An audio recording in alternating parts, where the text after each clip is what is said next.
আসসালামু আলাইকুম, সবাইকে আসার ডিজাইন জোনে স্বাগতম। হ্যালো ভিউয়ার্স, আপনারা যদি আমার চ্যানেলে নতুন হয়ে থাকেন তাহলে আজই সাবস্ক্রাইব করুন এবং click the bell icon for notification. আপনারা যেন খুব সহজে এবং সুন্দরভাবে অ্যাডোবি ইলাস্ট্রেটরের ব্যবহার শিখতে পারেন, সেজন্য আমি আমার চ্যানেলের প্রতিটি ভিডিও পার্ট বাই পার্ট করে দিচ্ছি, যেন আপনারা তার সুন্দরভাবে এবং সহজে অ্যাডোবি ইলাস্ট্রেটর টুলসের ব্যবহার শিখতে পারেন। আপনারা যদি আমার চ্যানেলের প্রিভিয়াস ভিডিওগুলো মিস করে থাকেন তাহলে এখনই দেখে ফেলুন। আজ আমরা কথা বলবো অ্যাডোবি ইলাস্ট্রেটরের কলাম গ্রাফ টুল নিয়ে। এই কলাম গ্রাফ টুলে যতগুলো টুলস রয়েছে সেই টুলসগুলোর ব্যবহার নিয়ে আমরা কথা বলবো এবং এর ব্যবহারগুলো দেখব। তাহলে চলুন শুরু করা যাক।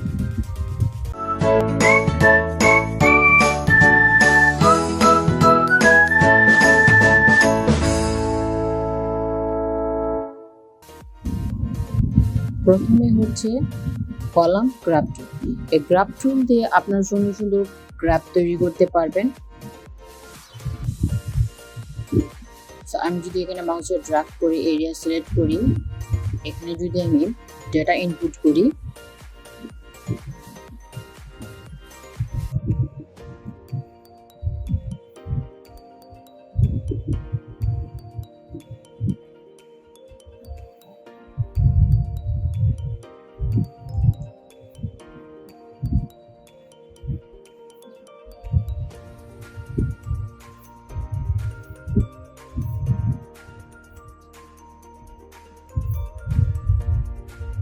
এখানে যদি টিক মার্কে ক্লিক করি তাহলে এরকম কিন্তু একটা চার্ট তৈরি হয়ে যাবে। সো ফেসবুক ছিল 100%, টুইটার ছিল 80%, তারপর হোয়াটসঅ্যাপ ছিল 20% এবং মোবাইল ছিল 70%। সো আমি যে কটা ডাটা ইনপুট করেছি ঠিক সেই ডাটাগুলো নিয়ে কিন্তু একটা চার্ট তৈরি হয়ে গেল। তো এভাবে যদি আপনারা এই স্টাইলটা না চান তাহলে সেই ক্ষেত্রে এখানে যদি আপনি ক্লিক করেন ট্রান্সপোজ র বা কলাম, তাহলে কিন্তু এখানে দেখেন ইনপুটের স্টাইলটা কিন্তু চেঞ্জ হয়ে গেছে। সো এখানে যদি আমি অ্যাপ্লাই করি তাহলে দেখুন এখানে ইনপুটগুলো ছিল সেগুলো কিন্তু এখানে চলে এসেছে, আর যেগুলা ডিজিটাল ইনপুটগুলো ছিল সেগুলো কিন্তু চার্টে রয়ে গেল। সো এভাবে আপনি যদি এই স্টাইলটাও না চান তাহলে আপনি যদি আগের স্টাইলটা চান তা ক্লিক করলে আগের স্টাইলটা চলে আসবে। সো এখান থেকে আপনারা যদি এই চার্টের বারের কালারগুলো চেঞ্জ করতে চান তাহলে এখানে ডাইরেক্ট সিলেকশন টুল দিয়ে কি করতে পারবেন, বারের কালারগুলো চেঞ্জ করতে পারবেন।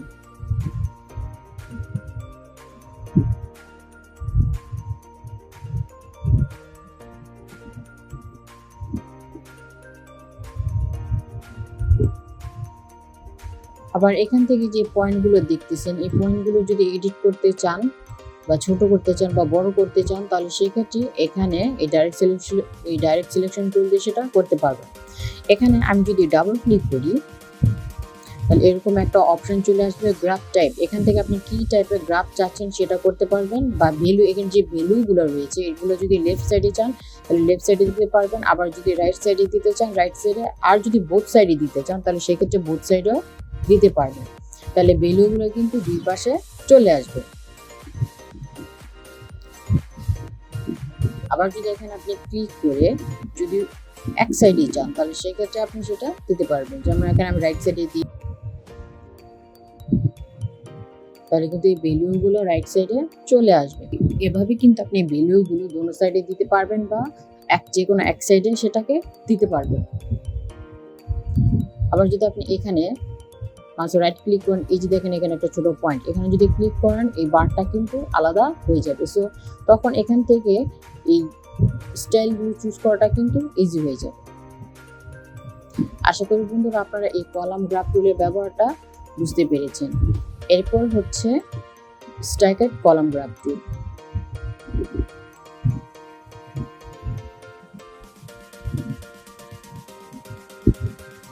এখানে আমি ডেটা ইনপুট করে দিই,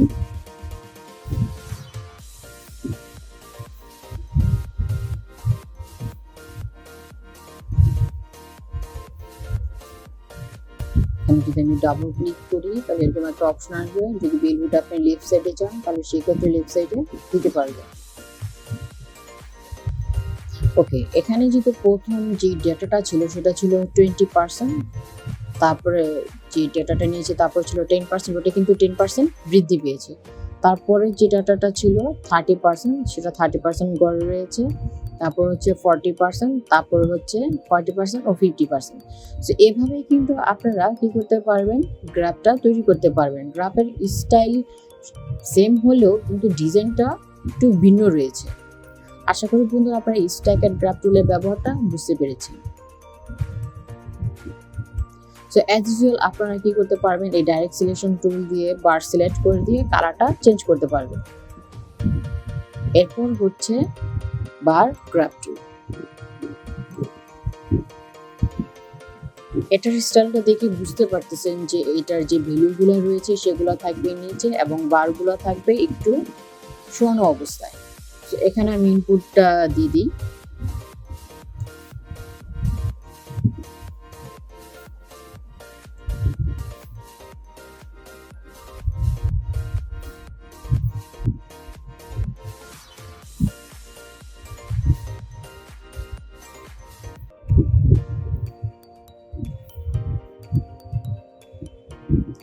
সো দেখেন এভাবে আপনার ভ্যালুটা চেঞ্জ করে দিতে পারছেন। আবার যদি এই যে এখানে ফেসবুক, টুইটার বা হোয়াটসঅ্যাপ এগুলোর নামগুলো যদি আপনারা সেপারেটলি চান তাহলে এই যে এখানে ক্লিক করলেই সেটা হয়ে যাবে।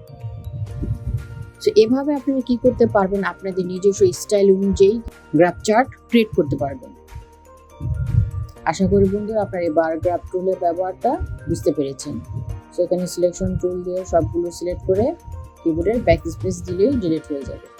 এরপর হচ্ছে স্ট্যাকার্ড বার গ্রাফ টুল। এটাও সেম, কোনো ভিন্ন নাই, যেহেতু কলাম গ্রাফটা এবং বার গ্রাফটা মোটামুটি স্টাইলটা সেম হলো, এখানে কিন্তু স্ট্যাকার্ড আর হচ্ছে স্ট্যাকার্ড বার গ্রাফ এটাও ডিজাইনটা সেম।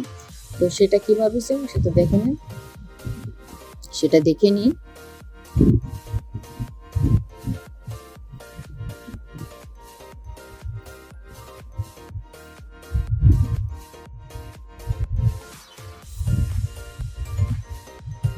ওকে, আশা করি বন্ধুরা আপনারা বুঝতে পেরেছেন যে স্ট্যাকের বার গ্রাফ টুলের ব্যবহারটা কি। ভ্যালুগুলো থাকবে নিচে আর স্ট্যাকের ব্যবহারটা যেরকম ছিল ঠিক সেরকম ভাবে কিন্তু এটা ক্রিয়েট হলো। তো এখান থেকে এই ডাইরেক্ট সিলেকশন টুল দিয়ে বারের কালারগুলো চেঞ্জ করতে পারবেন। তো এখানে আমি এটাকে ইয়েলো কালার দিচ্ছি। তারপর ডাইরেক্ট সিলেকশন টুল দিয়ে এই অংশটাকে সিলেক্ট করে এটার কালারটা আমি রেড কালার করে দিচ্ছি। তারপর এটা সিলেক্ট করে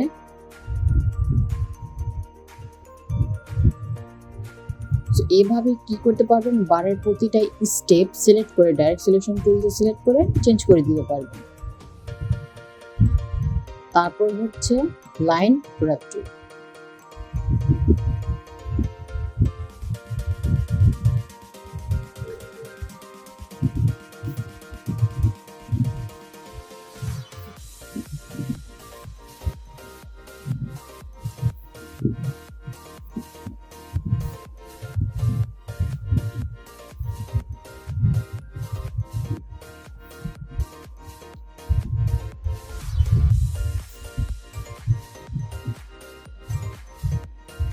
দেখেন আমি ডেটাগুলো যেভাবে ইনপুট করেছিলাম সেই ডেটা অনুযায়ী কিন্তু এখানে লাইন আকারে একটা গ্রাফ চার্ট তৈরি হয়ে গেল। তো এই পয়েন্টটা যদি আমি এখানে আরেকটা পয়েন্ট দিই, যেমন এখানে আমি 50 দিলাম, তাহলে দেখুন এভাবে কিন্তু আপনি পয়েন্ট এখান থেকে কি করতে পারবেন, সেটাকে বাড়াতে পারবেন। আবার যদি কমাতে চান বা এডিট করতে চান, যে অংশটাকে আপনি এডিট করতে চাচ্ছেন তাহলে সেই অংশটাও এডিট করতে পারবেন। যেমন এখানে 30%কে চেঞ্জ করে আমি যদি এখানে 80% দিই এবং অ্যাপ্লাই করি, তাহলে দেখুন গ্রাফের স্টাইলটা কিন্তু চেঞ্জ হয়ে গেল বা পয়েন্টটা চেঞ্জ হয়ে গেল। সো এইভাবে আপনারা কি করতে পারবেন, লাইন গ্রাফ টুলটা ক্রিয়েট করতে পারবেন।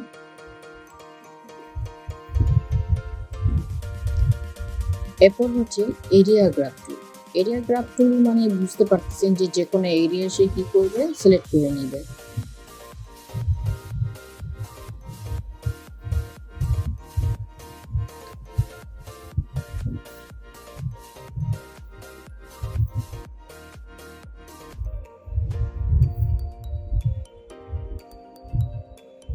দেখেন এখানে কিন্তু ভ্যালুগুলো চেঞ্জ হয়ে গেল।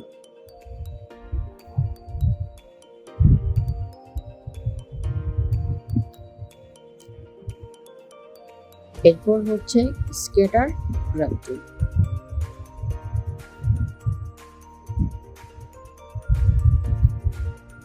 স্কেটার গ্রাফ টুলে বুঝতে পারতেছেন যে এখানে ভ্যালুগুলো উপরের দিকেও থাকবে এবং নিচের দিকেও থাকবে।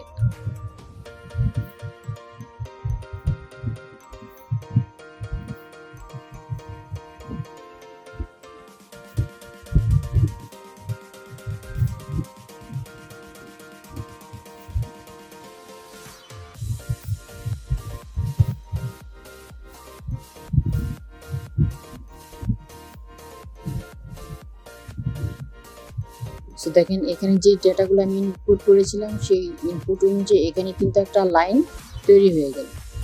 এখানে লাইন গ্রাফ, এরিয়া গ্রাফটা একটু ভিন্ন হলেও লাইন গ্রাফ এবং স্ক্যাটার গ্রাফ টুলটা সিমিলারিটি কিছুটা একই। এরপর হচ্ছে পাই গ্রাফ টুল।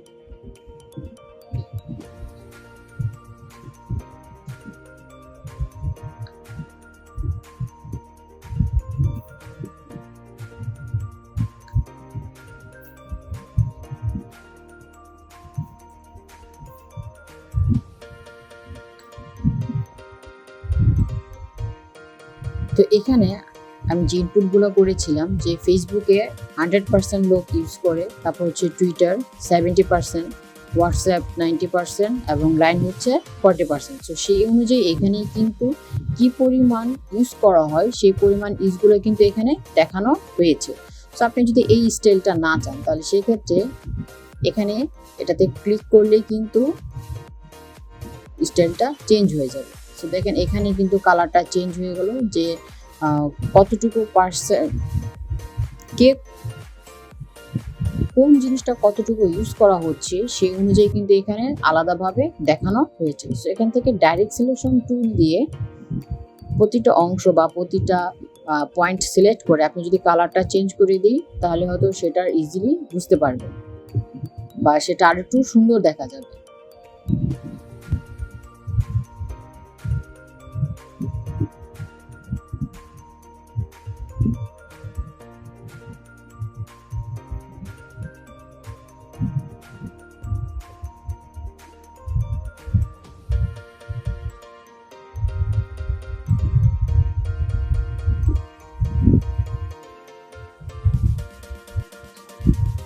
এভাবে পাই আকারে আপনারা কি করতে পারবেন, গ্রাফটা তৈরি করতে পারবেন। সো আপনারা যদি এই স্টাইলটা না চান তাহলে সেক্ষেত্রে এখানে এটাতে ক্লিক করলে আগের স্টাইলটা চলে আসবে। সো আমার কাছে মোটামুটি এই স্টাইলটাই একটু সুন্দর লেগেছে। সো এভাবে আপনারা সিলেক্ট করে নিলে বা এই অপশনটা দিলে বুঝতে পারবেন যে কত পার্সেন্ট পিপল কোন জিনিসটা ইউজ করতেছে। আশা করি বন্ধুরা আপনারা এই পাই গ্রাফ টুলের ব্যবহারটা বুঝতে পেরেছেন।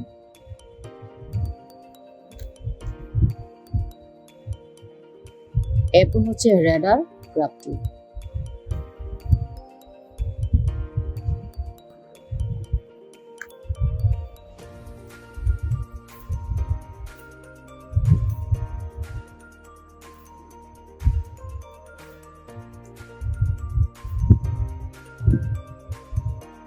এভাবে একটা রেডার টাইপের একটা চার্ট তৈরি হয়ে যাবে। ফেসবুক ছিল 100%, হোয়াটসঅ্যাপ ছিল 70%, তারপর হচ্ছে ইনস্টাগ্রাম ছিল 80% আর মোবাইল ছিল 90%। তো এই স্টাইলটা পছন্দ না হলে এখান থেকে আপনারা স্টাইলটা চেঞ্জ করে নিতে পারবেন।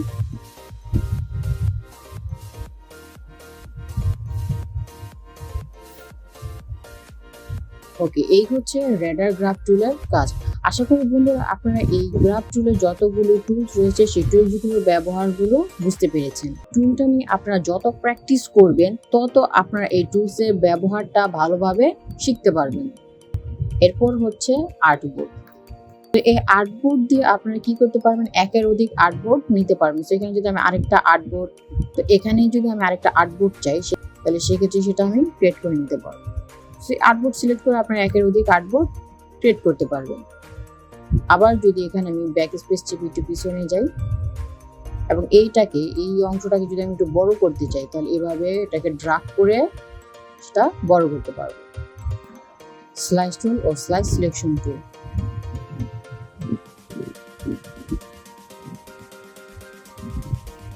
আমি যদি এখান থেকে সিম্বলটা ক্লিক করার পর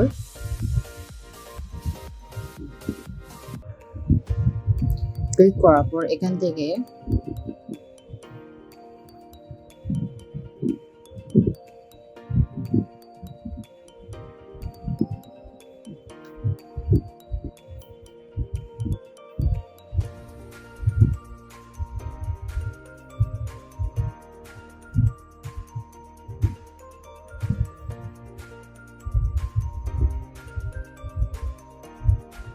সিম্বল দিয়ে এই সিম্বলগুলো ক্রিয়েট করার পর এখান থেকে স্লাইস টুল দিয়ে যদি আমি এই এতটুকু অংশ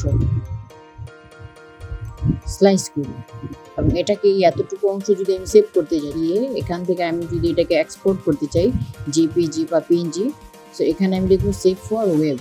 এখানে ক্লিক করার পর যেহেতু আমি এটা জেপিজি ক্লিক করছি বা জেপিজি আকারে সেভ করেছি, সো সেভ করলাম, ওকে।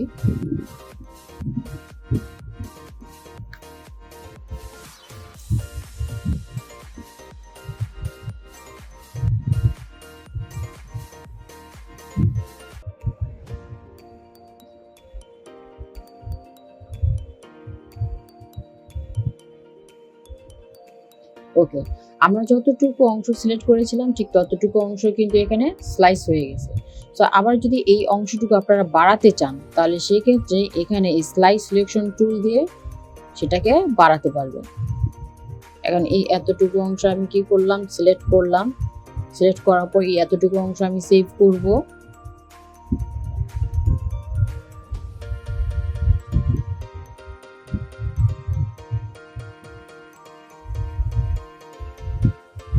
স্লাইস টু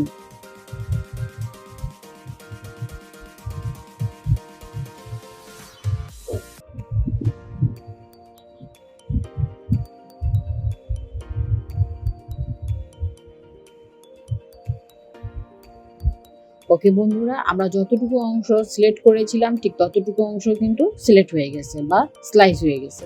সো এভাবে আপনারা কি করতে পারবেন, স্লাইস টুলটা ইউজ করতে পারবেন। এরপর হচ্ছে হ্যান্ড টুল। হ্যান্ড টুল দিয়ে আপনারা এটা এভাবে কি করতে পারবেন, মুভ করাতে পারবেন। আর এরপর হচ্ছে জুম টুল। সো জুম টুল দিয়ে আপনারা কি করতে পারবেন, শর্টকাট জুম হচ্ছে কন্ট্রোল প্লাস চাপলে কি করবে, ছবিটা জুম ইন হবে, আর যদি জুম আউট করতে চান কন্ট্রোল মাইনাস করলে জুম আউট হয়ে যাবে। আশা করি বন্ধুরা আপনাদের আমার ভিডিওটি ভালো লেগেছে। আমি আমার চ্যানেলের অ্যাডোবি ইলাস্ট্রেটর টুলসের ব্যবহার নিয়ে প্রতিটি ভিডিও পার্ট বাই পার্ট করে দিয়েছি, যেন আপনারা খুব সহজে এবং সুন্দরভাবে অ্যাডোবি ইলাস্ট্রেটর টুলসের ব্যবহারগুলো শিখতে পারেন। আজকে তাহলে এতটুকুই, দেখা হবে এবং কথা হবে পরের ভিডিওতে। ভালো থাকবেন, আল্লাহ হাফেজ।